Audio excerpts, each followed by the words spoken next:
Hi అందరికీ. Welcome to my channel. ఈ రోజైతే హోలీ ఫెస్టివల్ అనమాట. సో, హోలీ ఫెస్టివల్ రోజైతే నేనైతే ఈ చిన్న వ్లాగ్ చేద్దాం అనుకుంటున్నాను. మీ అందరి సపోర్ట్ నాకు చాలా అవసరం ఉంది. సో, ఈరోజైతే మార్నింగ్‌లో మా హస్బెండ్ లేచి పూజ చేసేస్తాడు. సో, నేనైతే నా వంట కంప్లీట్ చేసేసుకొని తర్వాత నేను పిల్లల్ని ఎత్తుకొని ఆడిస్తూ ఉన్నాననమాట. నా హస్బెండ్ అయితే గబగబా పూజ చేసేసాడు. సో, నా పిల్లలు ఏంటంటే ఇద్దరు చిన్న చిన్న పిల్లలు అవ్వడం వల్ల మోస్ట్‌లీ ఇంట్లో పూజ అయితే నా హస్బెండే చేస్తారు. ఇంట్లో వంట పనులు అవన్నీ నేను చేసుకుంటాను. సో, మా అత్తయ్య కూడా నాకు చాలా హెల్ప్ చేస్తారు. సో, నా పిల్లలు ఇద్దరు ఇలా ఆడుకుంటారనమాట. నాకు ఇద్దరు కూతుర్లు. సో, మీ అందరికీ నా వ్లాగ్స్ నచ్చితే కొంచెం లైక్, షేర్, సబ్స్క్రైబ్ చేసుకోండి. సో, ఇంకేమన్నా ఇన్ఫర్మేషన్ కావాలంటే కూడా నేను చెప్తాను. సో, ఈరోజు హోలీ అనమాట. హోలీ రోజు మేమైతే హోలీ చాలా బాగా సెలబ్రేట్ చేసుకుంటాము. సో, మా పాప అయితే నిన్ననే సెలబ్రేట్ చేసుకుంది. నేను ఆ క్లిప్స్ యాడ్ చేస్తాను చూడండి.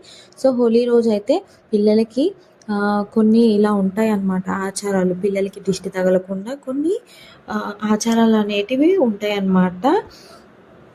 పిల్లలకి కొంతమంది ఏం చేస్తారంటే నిమ్మకాయలు, మిరపకాయలతో దిష్టి తీస్తారు.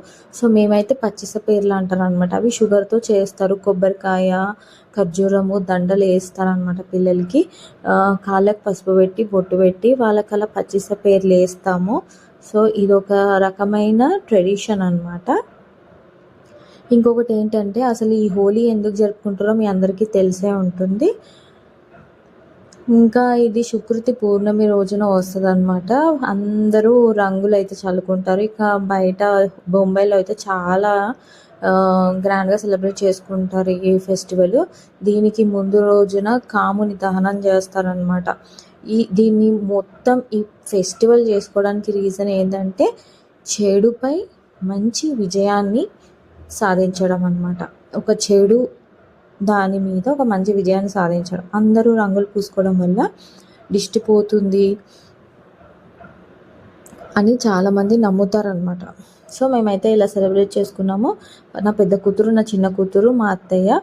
సో, మేమైతే ఇలా సెలబ్రేట్ చేసుకున్నాము. లాస్ట్కి మా హస్బెండ్ ఇంకా వాళ్ళ ఇద్దరు తండ్రి కూతుర్లు హోలీ ఆడుకున్నారనమాట. సో, నా పిల్ల హోలీ ఆడిన క్లిప్స్ అయితే ఇందులో పెడతాను చూడండి. వచ్చేసి నా పాప అనమాట. తను వచ్చేసి మా తోటికోడలు వాళ్ళ కొడుకు. సో, ఇద్దరు అన్న చెల్లెళ్ళు అయితే చాలా బాగా హోలీ ఎంజాయ్ చేశారు. సో, పిల్లలకి అయితే ట్యూస్డే రోజు హాలిడే ఇచ్చారనమాట. కాకపోతే ట్యూస్డే గ్రహణం ఉండడం వల్ల చాలామంది వెడ్నెస్డే రోజు ఫెస్టివల్ సెలబ్రేట్ చేసుకున్నారు. కాకపోతే పిల్లలకి అయితే ట్యూస్డేనే హాలిడే ఇచ్చారు కాబట్టి వెడ్నెస్డే రోజు వాళ్ళకి స్కూల్ ఎగ్జామ్స్ అవన్నీ ఉంటాయని చెప్పేసి పిల్లలు మాత్రమే మార్నింగ్స్లో అయితే సెలబ్రేట్ చేసినాము. సో, నా పాప అయితే ఇలా సెలబ్రేట్ చేసుకుంది. చాలా బాగా ఎంజాయ్ చేసింది అనమాట. కాకపోతే తను పుట్టినప్పటి నుంచి ఇదే ఫస్ట్ టైం తను హోలీ సెలబ్రేట్ చేసుకోవడం. సో, వీడియోస్ అన్నీ రికార్డ్ చేసుకున్నాను అనమాట. ఎప్పటికైనా మెమరీగా ఉంటుంది. తను పెద్ద అయిన తర్వాత చూసుకొని చాలా హ్యాపీగా ఫీల్ అవుతుంది. మీ అందరికీ నా వ్లాగ్ నచ్చితే